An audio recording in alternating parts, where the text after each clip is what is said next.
கதை தலைமுறை.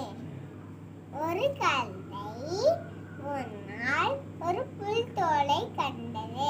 அதை எடுத்து போர்த்தி கொண்டது. புலியை போல நடந்து சென்றது. அதை பார்த்த விலங்குகள் பயந்து ஓடினார். ஊர் பக்கம் வந்தது. அதை பார்த்த மக்கள் எல்லாம் பயந்து ஓடினார். வயல் நிறைய புல்லு மேய்ந்து வந்தது. மகிழ்ச்சி அதிகமாயிற்று. ஊருக்குள்ளே ஒரு கதை